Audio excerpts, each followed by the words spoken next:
This light is hitting. Peace to the family. I'm out here. Just finished teaching an amazing class. Had an amazing session with my brothers. And I just want to say thank you as we extend that cable tow to the full circumference of the planet Earth. That's right, Psalms 133. Y'all know what it is. Behold. Now let me stop. I'm not going through all of that. Even Aaron's bid. Now let me stop. But I want to just thank the good brothers that I finished building with in terms of really taking things to the next level in the community. And we was really building on a political and social level. But today, I had some good questions brought to my attention after building, and I want to talk to y'all about it. Salute, Nebhead. I'm honored to be your master teacher. I appreciate that. Walter, what's up? So yeah, I just want to say that, you know, we got to keep this brotherhood going under one starry canopy, and we got to make sure that our cable tow can be extended as far as we possibly can. Some of us could extend our cable tow to the full circumference of the planet Earth, while others of us can only do it at arm's length. But that is just symbolic of the fact that you know good to no one if you know good to yourself. So some of us would hang ourselves if we extended our cable tow too far. Others of us are in a more empowered position to be able to do so ourselves for more people at greater length or greater distance. So whatever the case may be. Oh, y'all like that drink champs, the drink champs, huh? Conscious drink champs. Y'all need that at least once a week. I'm gonna tell my man Liquid, man. I was really thinking about it. Liquid did a good job too. I like him there. He might have to be a co-host or something. Liquid is a cool guy. All of us was cool. My man Todd did a good job. It was fun too. And we did that real late and it was very spontaneous. But I'm glad about the reception that we've been getting from the Conscious Drink Champs. We're gonna have to pull that again too. We're gonna have to pull that again. But yeah, man, salute to the brotherhood, man. They did an exceptional job as we organized today. Did some great community work, and at this particular point, I'm just real focused. I gotta get ready to fly out of town again. As I told you, I'll soon be going to New Zealand, almost 40 hours away. 2 connecting flights, 3 planes, almost 3 days just to get to where I gotta go. So you know I'm not gonna stay out there for 2 days when it takes damn near 3 to get there. But you know, I got booked, I got hired to go over there, do my motivational speaking amongst the multitude, meaning not just black people. But you know, I have to explain to y'all the main reason why I transitioned in my brand was because I was saying to myself, how is it, I know I'm saucing when it comes to this information, but I'm like, yo, how come people getting paid 20 grand, 50 grand, 80 grand to speak? What the hell are they speaking about? And I realized I was thinking the wrong way. I was thinking backwards. Because I know that what I have to say is definitely valuable. But it's not so much the value of what you have to say. It's the network of people that you're communicating with.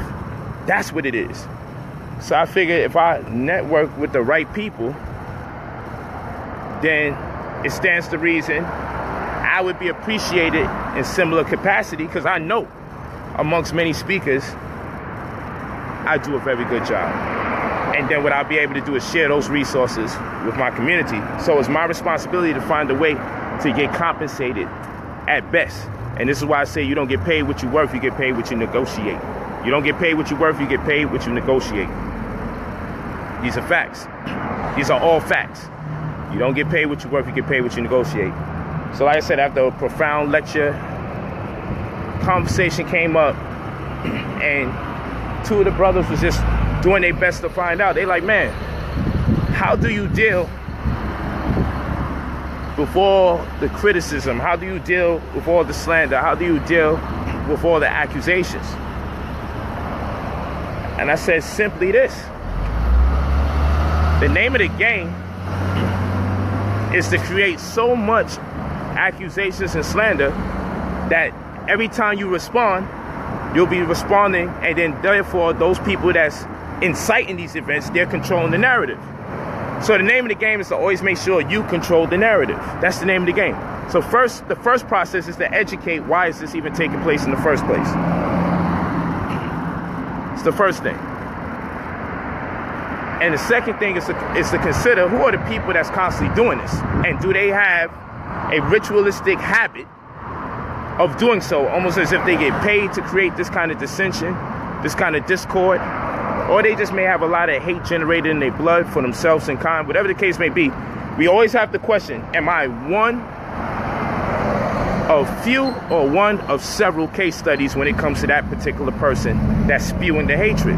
And when you take a look at it, all the people that's doing this negativity on their pages, in their own platforms, on their pages, you have to look. And you have to say to yourself, you know what? First of all, they monetize these videos. I never monetize a video when if I'm upset or if I have to speak to any of this negativity. I don't monetize those videos because I don't want to get paid to say negative things about black people. So I never monetize a video if I have to do a rebuttal. And I make sure I'm not going to be doing rebuttals throughout the year and throughout the week and throughout the months, because that's not my brand. Other people's brands are, my job is to tell you about all the black people that's no good for you. And I would suppose that means that they are now good for you since they've exposed everybody else. That's normally the strategy. So the question that I always ask is, when a person puts out these videos, is this the first one they've done for the year? Do they do these once a year? Or do they do these types of exposed videos every year, throughout the year, year after year? And the answer would be this. These people do these videos every year, throughout the year after year, amongst several different people. Not one, not two, not three, not even four, not even five, not even six, not even seven, not even eight. These people have a tendency to let you know nobody's good for you except for them. And then that is where the narcissism comes in. And it's also a form of reverse psychology, because now that I got you skeptical of every single body that's around, the presumption is you will have no choice but to deal with them. But we see that doesn't work, because when those people have lectures, no one comes out. So ultimately, they have to live and die by the same tool or resource they're using to promulgate this debauchery, which is the YouTube machine itself. And thus they be reduced to YouTube personalities. And henceforth, lecturer or scholar becomes tabloid, or the news reporter to perform gossip. That's what they will eventually have to reduce themselves to. I refuse to be part of anything like that. I refuse to. So when people ask, my good brothers today, after our build today, my good brothers was like, hey, how do you deal with it? So I don't deal with it at all. We addressed it once, that's it. You catch me on the second wave, hey, you ain't say nothing about any of those. Yes, I did. I done dealt with that already. I'm done. You know where to go, you know who to touch base with, you know who to contact if anything is valid. It happens because, listen, when you got millions of views, as many of you follow me know, I get videos that do millions of views, whether I'm on World Star, whether I'm on The Breakfast Club, whether I'm on Vlad TV, doesn't matter. Whatever the platform, the venue, Instagram, Facebook, definitely. I got videos doing 10 million views right now. So whether the case be 5 million, 8 million, 4 million, so whatever the case may be, you can only imagine how much inboxes and messages, phone calls and the likes I get. And in there, some things may slip through the cracks, some things may go wrong, but for someone to sensationalize and suggest to you that every single thing I do is wrong, because a thing may go wrong or two things may go wrong, I'm only dealing with a large group of people. Things happen. Sometimes you grow faster than you could accommodate for. That happens. But to turn around and change the narrative to suggest that I'm some kind of demonic being and creature looking to destroy everybody that's black in the community, that only attests to the mindset of the person who's obviously jealous because they don't get the same amount of attention. Because I can tell you this, one thing that's an absolute fact that you all know is I don't have to rely on the so-called conscious community to survive. That's an absolute fact. I can say, hey, I retire. I can say, hey, I'm not dealing with nobody. And I could be gone and still live my life, still get bigger homes and way more expensive cars for what it's worth. Not saying that means anything to our people in general, but just to say my life continues to go on. And from year to year, you will not see me in the same background, same neighborhood, same. Well, I like Beverly Hills, been here 3 years, but at least I keep upgrading my home. I keep upgrading because I love the neighborhood and I have a vision of what I see myself in. And then I'm always challenging myself to do more for my family, And I'm always challenging myself to live inside of my dream shell. You know, when two circles have common radius, you call it the vesica Pisces, right? I like to say Pisces because what Pisces means and represents, because it can deal with illusion, dreams, also narcotics and secrets and all of that, right? But I like Pisces because of the element of the illusions, the element of dreams, the relevancy of manifestation. I like that. The relevancy of manifestation. I'm into that. So one circle might represent dreams,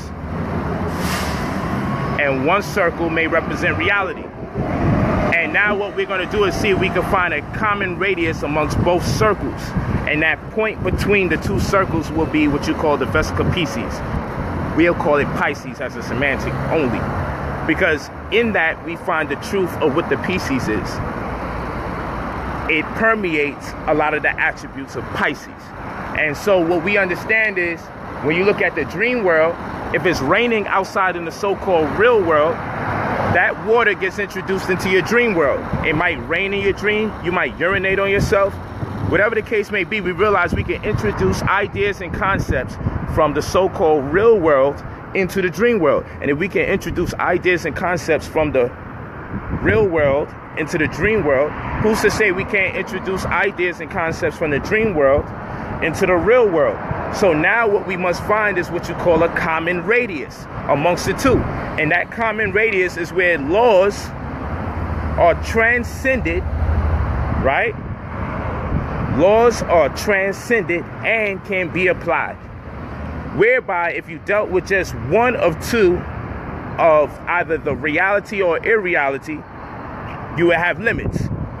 But at the point of common radius, what would be a limit in the dream world or what would be a limit in the real world is no longer limited at the Pisces area. The point where the two common circles share. The point where the two circles share common radius. These are facts. These are facts. So now the goal has to be, what are the laws on the physical plane or the real world, and what are the laws in the dream plane? And how do we transcend and or transmigrate? Where's the common radius between both planes where I can now manipulate or enforce new reality? That Pisces is the place that you belong in. That's your world. And that's where time cell perception comes in. The way your heart beats precipitates your conception of time. So when you're very excited about something and engaged, what you'll find, your heart is beating fast, but it's collapsing on itself in such a way that the frequencies that are emitted from the heart both add and multiply simultaneously. This is called recursive waves. And these recursive waves cause you to perceive the world differently. And your concept of time is now changed, specifically to cater to your new reality, not reality itself. And if you don't understand what I'm saying, you can go to a club and stand up for 6-7 hours straight with the ambition to just want to dance, drink, talk, socialize, have fun, and say, man, that was so fun. This club finished too early, and it was 7 hours. Now you go online and it's a sister, it could be an old sister or an elder sister, and she's online and you right behind her and she's pulling out her coins out of her bag, and you like, man, this is taking entirely too long. But you're the same person that was standing up for 6-7 hours in the club and felt no way. But when you're online at the supermarket, it is just too much to allow this elder woman to pick through or sift through her pocketbook so she can find exact change. You're losing your mind. If you didn't study for a test, your perception of time changes. It actually took you a longer period of time to get out of that classroom than it did for others that actually studied. Do not tell me this is not true. You actually took longer to leave that room than the likes of whom studied for that test. For them, it was a breeze and they were done. For you, it was long and excruciating. This is called time cell perception, and the way your heart collapses on itself based on your level of excitement or engagement with what we call reality will be the determining factor as to how you perceive the world. So the question now becomes, how do you deal with the negativity? How do you deal with so-called accusations? How do you deal with slander, backbiting, pressure, criticism? Come on, I have a daughter that's crying every day.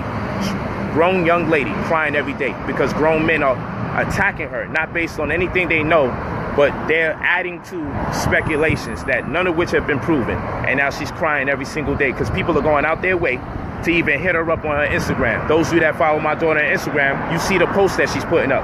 She's depressed. She ain't never had a bunch of people in the thousands making fun of her and ridiculing her. It's grown men doing this craziness. You feel me? So then I gotta build with her and do the knowledge with her. I gotta tell her, like, yo, listen, this is the weight of the world. People don't feel good about themselves. These grown men don't like themselves. They don't love themselves. These grown men say they hate me, but they now bringing their hatred towards you. Don't nobody know you personally. None of them deal with you.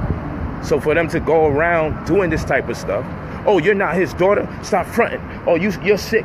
All of that is crazy. You know, this so-called conscious community is the only community that's upset when a man takes on a woman's child that is his own daughter if he is not the biological father. This is the only community that makes that evil. And then you have people in this community that says, and that girl calls you daddy, that's sexual. That tells you that these men are sick. That's what that tells you. Because my daughter calls me daddy and I'm not her biological father. What business is that to anybody else? You see, you've been hiding this for years because it's nobody's business. I'm not going to go around telling people this is my stepdaughter. We don't use those terms. We don't like the connotation around it. She's the one that told me, hey, I don't want to be calling you no stepdad. And I'm like, good, because I don't want to be called stepdad. And guess what? The biological father and I is real good. We real cool. And he's no pushover. That man is in the streets. You feel what I'm saying? He's hood. But guess what? My little girl, who's now a young lady, young woman, she's entitled to have two fathers. It's just one of those scenarios where black people are not acting wicked against each other, where the two brothers appreciate each other's import. So he has no problem with her calling me father and daddy. And like I said, he's not a pushover. It's just the circumstances that existed when I engaged my oldest daughter's mother and the fallout that existed amongst her and her previous significant other. The circumstances that existed, he couldn't be around as much because of their situation and whatever goes on with their situation. But all I know that I can speak to is when I come in, if a woman has children, then I have to embrace them as my own child. That's what I got to do. And if I'm not willing to do that, then I don't need to be in a relationship with her. That's common sense. But why do we got to teach this in the conscious community? And people boastfully say, you was sneaking, you was hiding. That's not your daughter. No, it's not my responsibility to tell people which one of my children is my biological child. All my children are my children. I make no distinction amongst them all. If I'm raising somebody from 7, 8 years old, come on now, and they now 20 years old, 21 years old. I mean, damn. There's daddies and there's fathers. If we really want to kick it, there's a difference between daddy and father. And both of them are good. One is more obligated. You know, one is speculative, one is operative. But it's a blessing to be called both. You feel what I'm saying? It's a blessing. But if we want to get technical, like there's a distinction amongst a girl. Oh, man. There's a distinction amongst a girl, lady, and a woman. The same way, it's a distinction amongst daddy and father.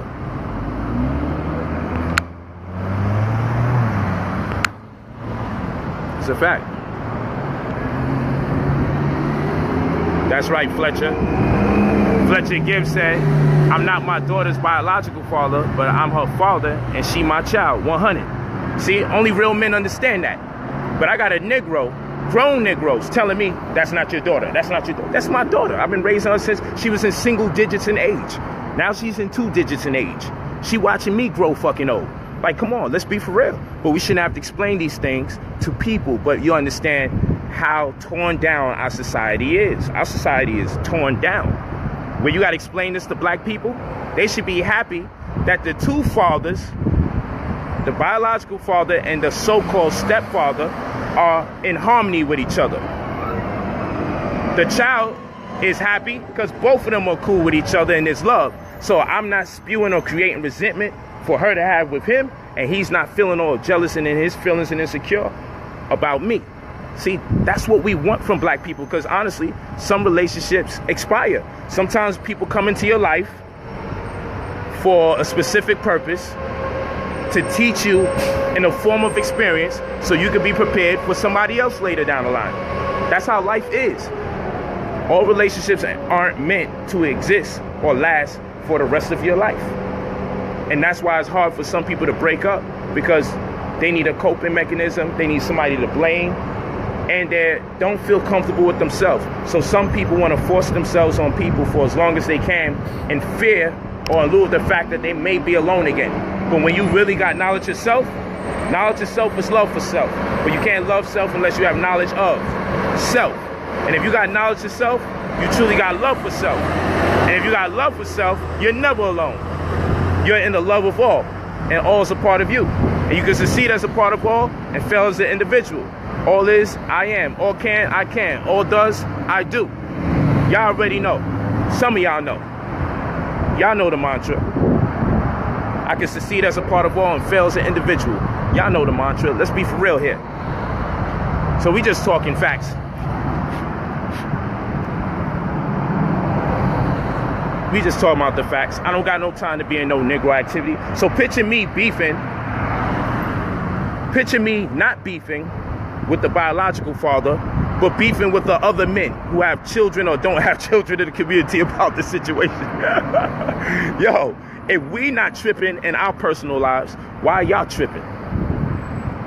I mean, hey, if you feel, damn, man, you over here parading her around like that's your father, like that's your daughter, why you feel away? I can't be having everybody say, you ready? He can't be over here tripping because people are in a state of communion. So you see, when people say, how do you not let this stuff bother you? No, it bothers you when you gotta consider people's ignorance. But at another state, you're actually elated at the fact you're not in that state of ignorance. And I don't think I've ever been in a state of ignorance where I made it my business to attempt to deny a father from a relationship with his daughter, be it biological or non-biological. I've never been in a space mentally where I felt it's my business to destroy the harmony that exists amongst adults and children if they all are getting along. I've never seen that before. I've never seen it before.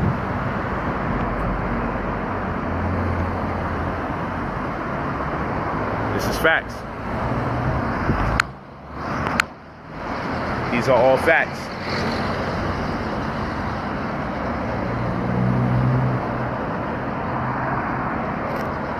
These are all facts.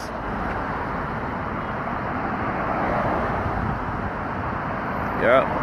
Looking to see what the comments are. Yeah, it's brother POLIGHT45@gmail.com. Always leave your name and your phone number. Full name and phone number. Always leave your full name and your phone number. But yeah, I'm about to fly out of town. I just wanted to get up. I had such a good build with the brothers that I just started thinking, you know what, I want to connect with the people and just let them know how we vibing. When we get back on this shaping your reality, creating your reality, enforcing your reality. That's what we got to get back on. Come back to Houston when you're free. You know that. I love Houston. I love Houston and Austin. Austin was mad lit. I didn't even know, you know. I'm not too fluent in Texas geography. Damn, why I had to see this white man dig up his nose in the car. Damn. I had to turn my head and see this white man digging up his nose. I had like front row seats to this shit. Front row seats. Crazy. Oh, Aminette's doing great. My daughter's gonna be good regardless. She's gonna be great because she's loved by many. You know, I'm just blessed that I'm conscious, because other parts of the family, they ain't even hearing none of that bullying on a young sister stuff. I'm in the The lower self in me is happy that they feel the way they feel, and they're gonna be on what they're gonna be on. I'm blessed. Everybody say, yo, Polight, you a teacher, we love you, we embrace you. Do what you do, we got this. Woo! Because the only thing that can bring me into chaos would be my children being attacked, because I can handle it. But that attacking people's children, I know that's part of the science. Some of these people actually be hired to do this craziness. The worst part is when they're not hired to do this stuff and they just negative. But you just got to think about situations to say, man, what compels a person or drives a person to pick on young ladies that they don't know? Or attempt to stress them out and create rumors and all sorts. If you don't know what you're talking about, if you don't got no proof, don't do that. Because, you know, the youth deal with this stuff in this generation. They deal with stress a whole different way. Nobody's above it. Stress is a lot. And stress creates idiopathic symptoms. And by idiopathic symptoms, what we mean is you can't map out or anticipate what ailment your stress will precipitate versus another person's. Stress is so idiopathic that it can put bumps on my face. It can make someone else lose weight. It can make someone else gain weight. Stress is idiopathic. Make you lose hair, make you lose your appetite. You feel what I'm saying? Make you want to kill yourself. You know? And I wish there was a way for people to see the impacts of the stress that is incurred from their ensuing people that they don't know with this negativity.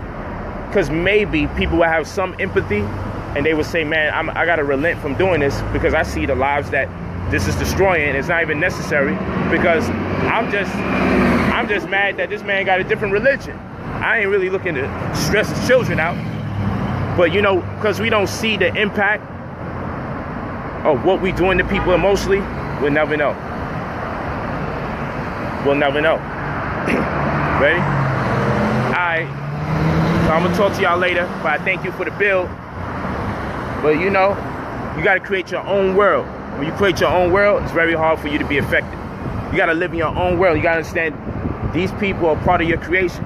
This is a video game. This is simulation. You got to have some adversity. So all the slander and criticism is part of the adversity. Y'all remember that because you're going to go through the same thing too.